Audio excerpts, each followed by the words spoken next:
Okay. Good morning, everybody. Nice to see the world is coming on. Let me just check how everything is. Okay, good sound, good everything else. We seem to be about ready to go.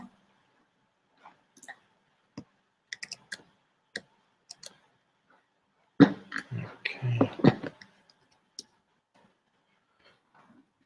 So let me just give everybody a few minutes to see what's going on. Okay. 3 minutes.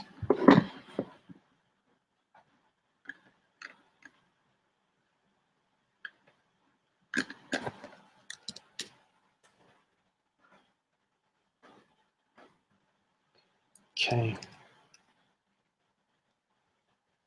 Right now, we're just waiting for people to see how many are joining and see how the session is about to go.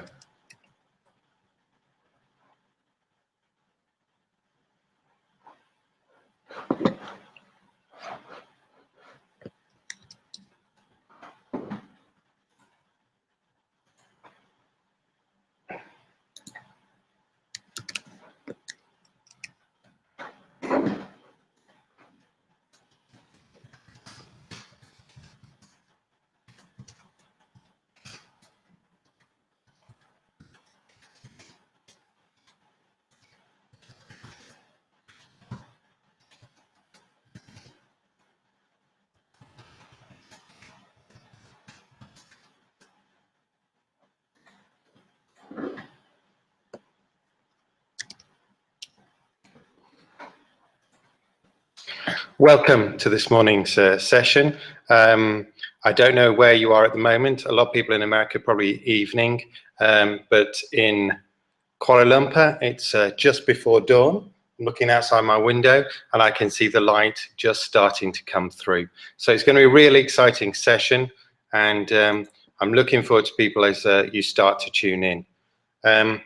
I hope today you saw what's going on, and what we want to do today is to really save you a lot of time when it comes to marking. It's about saving you time and making things better for you. So with that in mind, we're going to get started. I'm just activating the Q&A. Okay. So just having a look at what's there. Showcase, control. Okay, I think we're just about there. Let me just check my settings. Signature disabled. Okay, so the chat system is now available.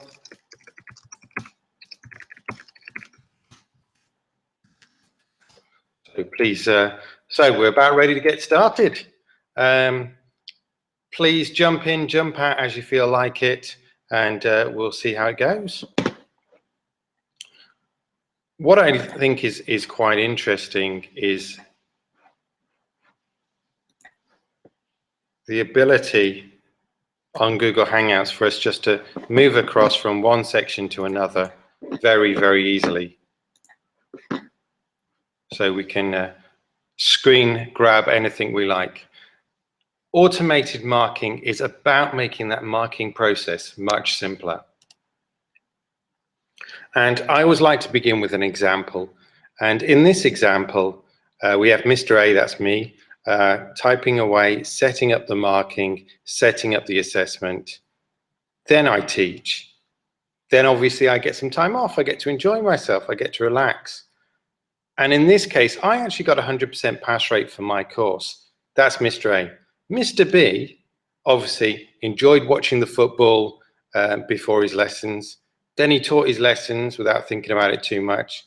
And then he marked and marked and marked. But he only got a 38% pass rate. So not only are you automating marking for the sake of actually making life quicker and easier for yourself, you're also doing it to improve your students' pass rates. You're doing it to improve the feedback that they get. And that's really important. But the difference is, and I don't know if you can see it here, The difference is that I invested the time before the lesson to make sure there was really good quality assessment, whereas other people often only think about the assessment afterwards and don't realize about the marking and everything else that's going to go in. The quicker you can cut that feedback loop, the better. So Dylan William, good guy on this, he says feedback functions formatively only if the information fed back to the learner is used by the learner in improving performance. And that work was based on Arkal Good Ramaprasad. And if you're into researching it, you can have a look at that. And in today's presentation, we're going to be having a look at a few things. Going to having a look at engagement, data capture, turnaround time, reflection, data sharing, and then just have a look at the ways that we can do this whole school. But before I do that, I'm just going to nip across and see if there's any questions on the group chat. I'll try to do this fairly frequently so that we can go through questions as we go. So between each section, I'll come back, check on the chat, make sure things are going well and that you're enjoying it. There will be plenty of time for questions. So I aim to make this presentation as interactive as possible. So the first thing is engaging students. Is assessment stressful? I'm going to try my luck here, and hopefully this video will work as well. But it's a nice little moment for you.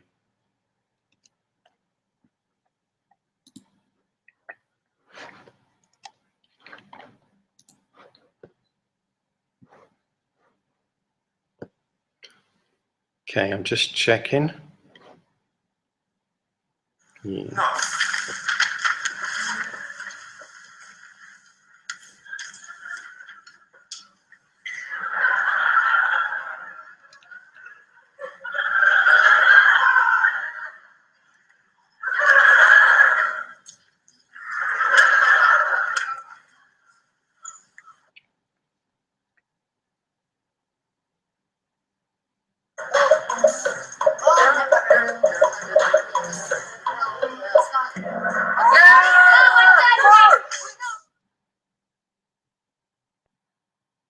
As you can see from this, assessment is about the way you conduct it, and it can be stressful, it can be fun, it can be anything in between. I'm not arguing that some things are not stressful, because some types of assessment need to be stressful, they need to be close to exam conditions, because that's what your students are going to be doing. Okay. Right, let me just check. Okay.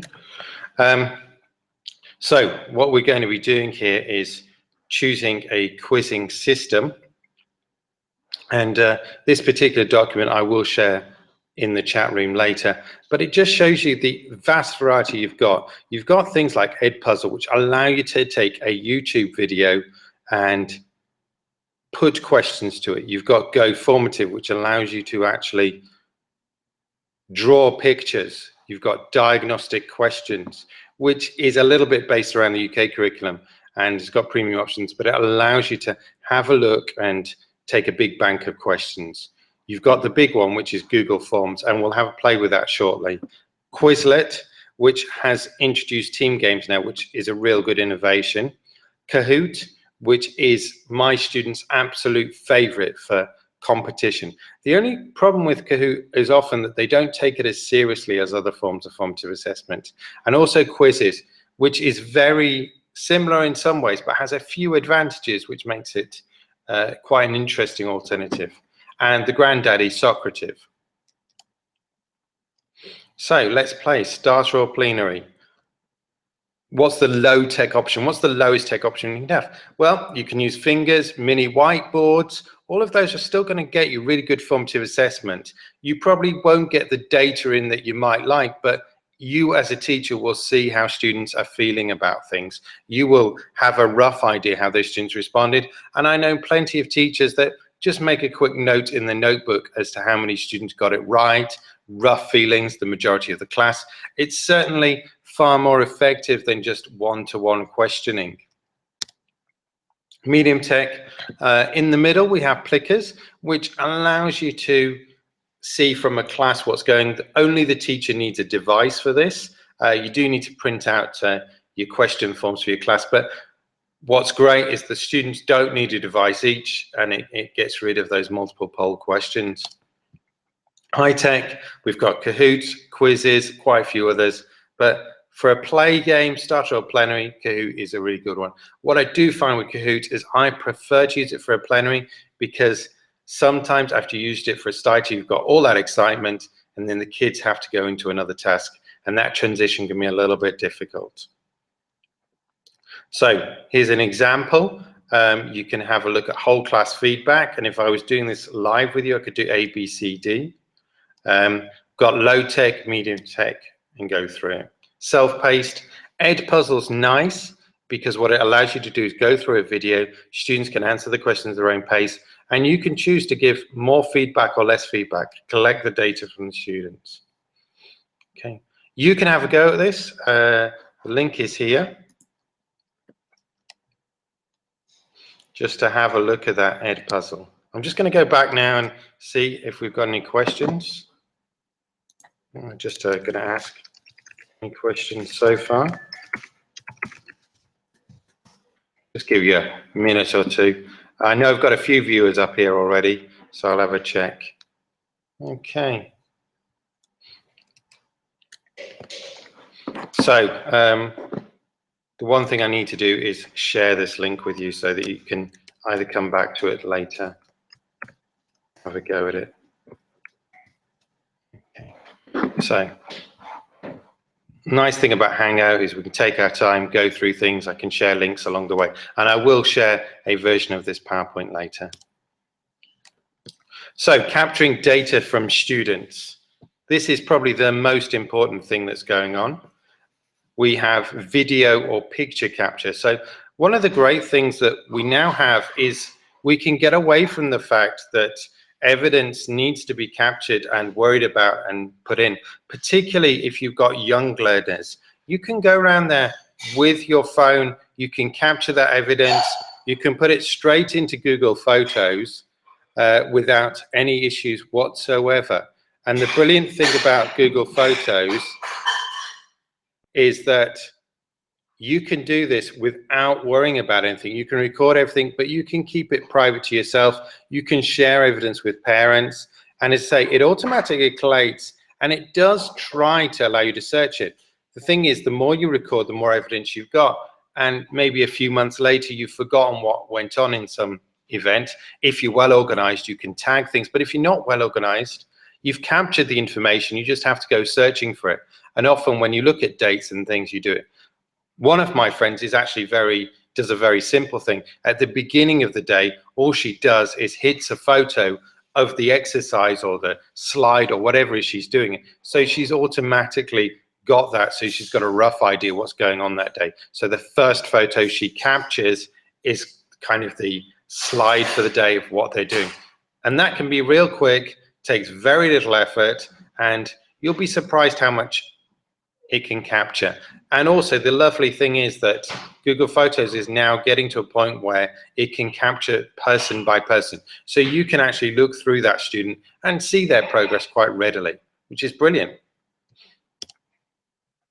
Google Forms is your absolute best friend. Now I'm going to go through in a minute and have a look at the new Google Forms functionality, because just recently Google Forms, I'm gonna have to pull this up for a second.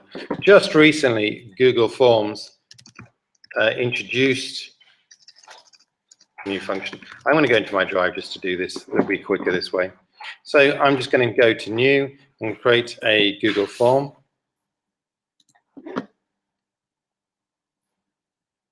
Okay, so this is an untitled form. I'm just going to make something up. New Form 1 on automated assessment. Okay, so we can see that's going on. Now, if we go to the untitled questions, question 1, I'm just going to put A, B, C, D, just to show you. Now, sometimes you've got A, B, C, D, you've got multiple choice questions already. and you may just want those questions to be answered or put in. But what's brilliant now is we have an edit system, so you can go to an answer based on a thing. But if we go to our options here,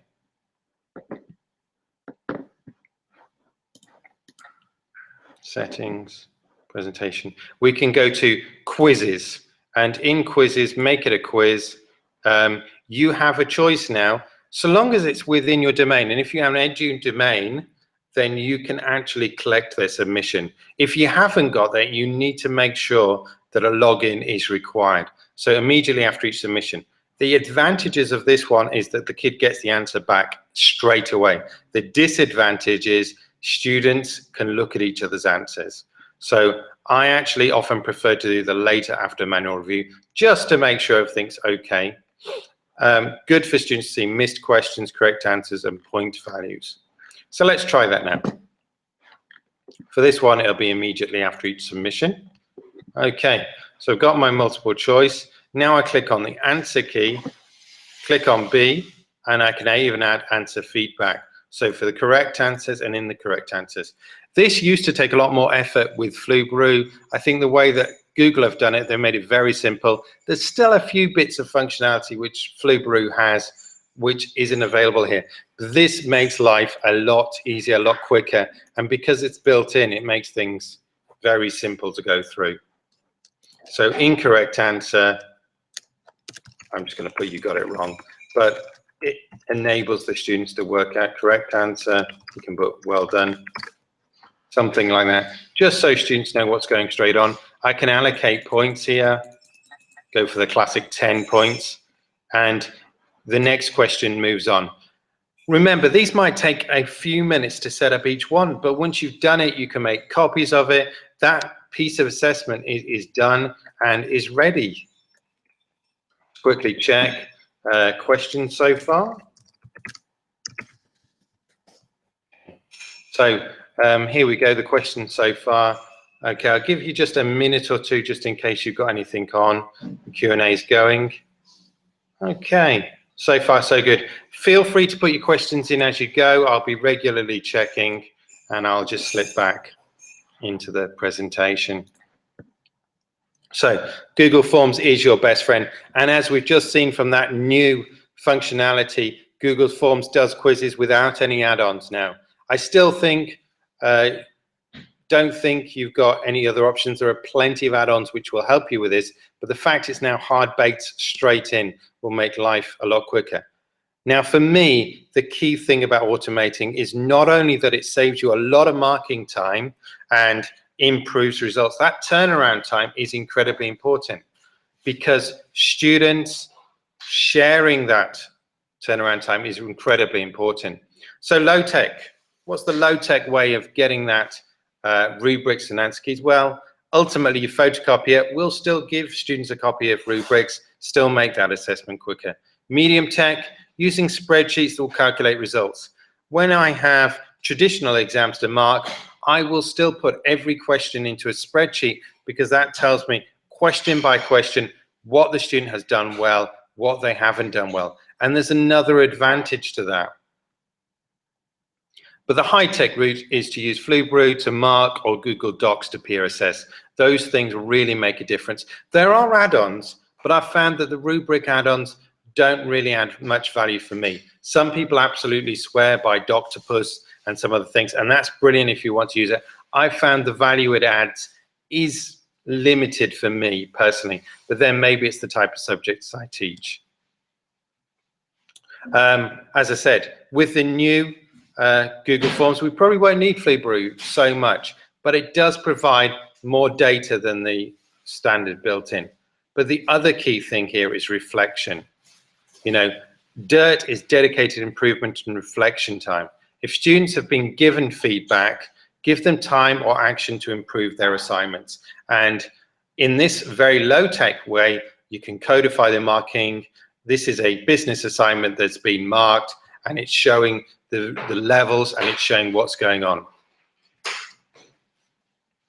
Plenary reflection tools. What are the low-tech? Well, the low-tech plenary reflection tool is to give people a simple A6 handout. And I've done this. The advantage for this is when I was going between class to class, I could actually be seeing that feedback straight after the class, and then I can bring it back next class. I've instantly got it. The high tech, where you've got good internet, is naturally enough a Google form where you ask a few simple questions and you collate all that data straight away. But it goes beyond that. That's stuff you can do in your own individual class. Let me just have a little check, see if there's any questions coming in so far. Okay, so far my viewers are being very quiet, no questions. As I say, if you don't want to ask questions directly at the moment, you can come back later and ask. Data sharing.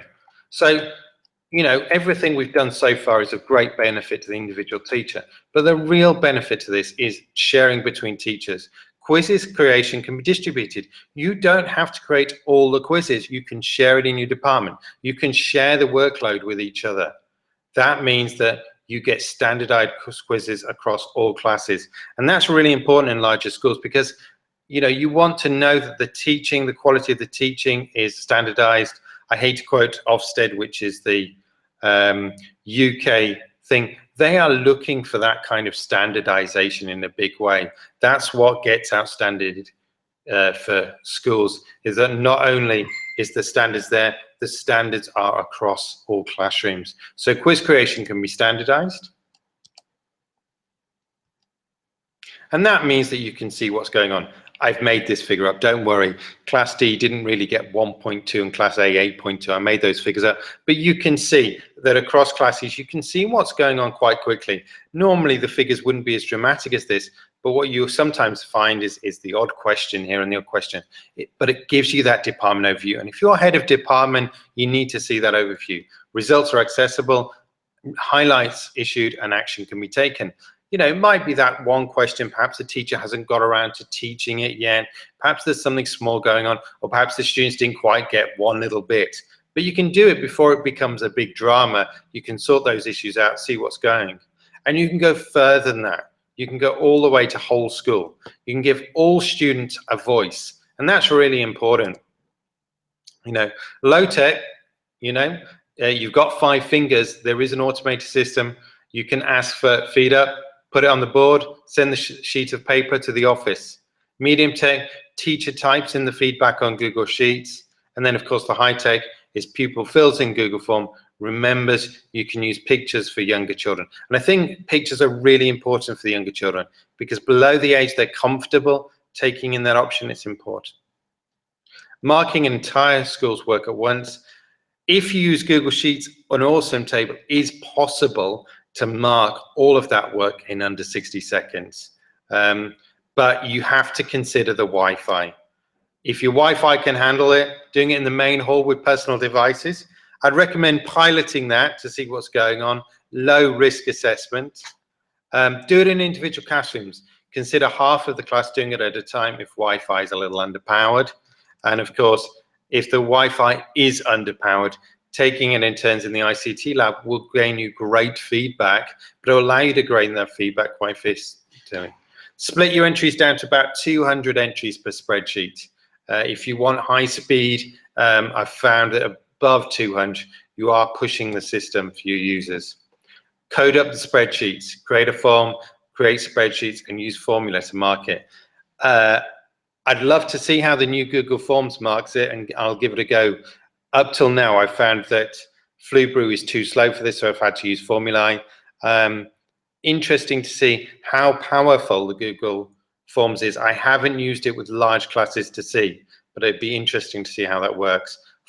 Use Awesome Table to share relevant data with teachers, so it can be very quick. If you're not comfortable with that, but your teachers are fairly tech savvy, you can use filter views. Inclusion. Assessment can be engaging with the right tools and mix of intrinsic and extrinsic rewards. Devices enable much easier capture of whole class data. No more hands-up questioning required.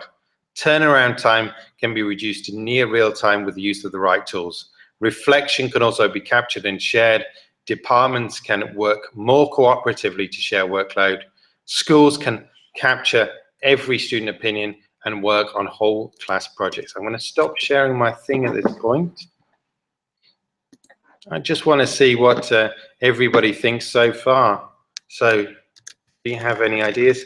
If you want to jump on board and you want to join in the questions, please feel welcome.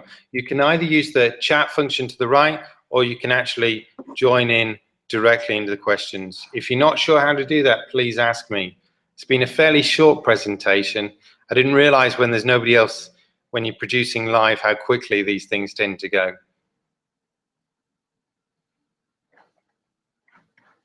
Okay, so far, everybody's being very, very quiet. Okay, I'll just check across on Twitter, see if anybody's got any questions going on. Okay. Okay, so far so good. Okay, so I'll just give you a few minutes to see if there's any more questions, but I think we've actually ended quite quickly this time. So if you'd like me to show you something based on my quick overview, please ask away.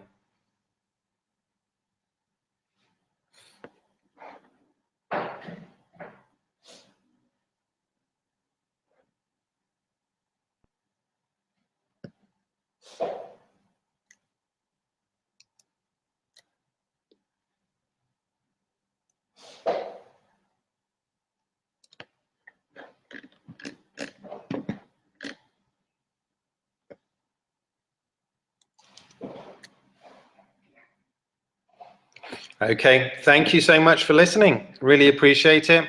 Have a lovely day.